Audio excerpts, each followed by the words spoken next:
Baghdad میں ایک صالح خاتون کا بیٹا بڑا بدکردار تھا، لیکن جب بھی اس سے کوئی گناہ سرزد ہو جاتا وہ رجسٹر میں درج کر لیا کرتا۔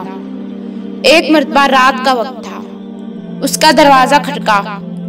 جب باہر نکل کر دیکھا تو ایک نہایت حسین و جمیل عورت کو دروازے پر کھڑے پایا۔ پوچھا تیری کیا حاجت ہے؟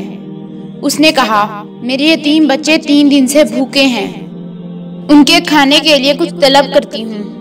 وہ برے ارادے سے کہنے لگا آئیے اندر آ جائیے۔ عورت سمجھ گئی کہ اس کی نیت خراب ہے۔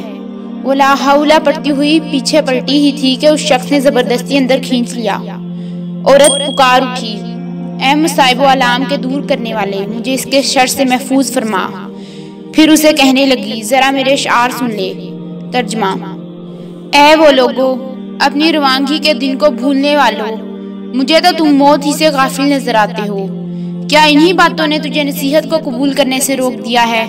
حالانکہ بہت سے لوگ اس دنیا سے بڑی بے چارگی کے ساتھ سفر کیے گئے، انہیں دنیا میں سوا معمولی سی روٹی کے کچھ بھی نصیب نہ ہوا، اور جو گھر انہوں نے آباد کیا تھا وہ خالی پڑا ہے۔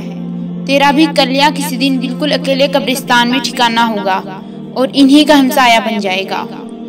پھر وہ عورت اللہ تعالیٰ کی بارگاہ میں فریاد کرنے لگی الہی میری فریاد کو سنیے اور اس آدمی سے نجات دلائیے۔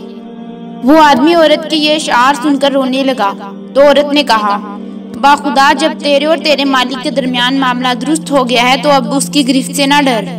پھر اس شخص نے عورت کو بچوں کے لیے کچھ سامان دیا اور کہا میرے لیے دعا کرائیں کہ جو کچھ اس رجسٹر میں درج ہے وہ مٹ جائے۔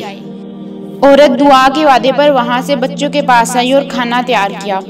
پھر وہ تمام بچے کہنے لگے جب تک اس کے لیے دعا نہ کریں کھانا نہیں کھائیں گے، کیونکہ جب تک مزدور کام نہیں کر لیتا تنخواہ کا حقدار نہیں ہوتا۔ چنانچہ ان بچوں نے دعا کی۔ وہ شخص اپنی والدہ کے پاس آ گیا اور رجسٹر دیکھا جس پر وہ اپنے گناہ لکھ لیا کرتا تھا تو وہ سفید ہو چکا تھا۔ تمام ماجرا اس نے اپنی والدہ سے کہہ سنایا اور وضو کر کے بارگاہ یکتا و یگانہ میں سر بسجود ہو کر عرض گزار ہوا الہی تو نے جب میرے گناہ معاف کر دیے اب مجھے اپنے ہاں بلا لے۔ یہ کہتے ہی اس کی روح قفس انصری سے پرواز کر گئی۔ اگر ویڈیو پسند آئے تو اسے لائک، شیئر اور چینل کو سبسکرائب کریں اور بیل آئیکن کو بھی کلک کریں۔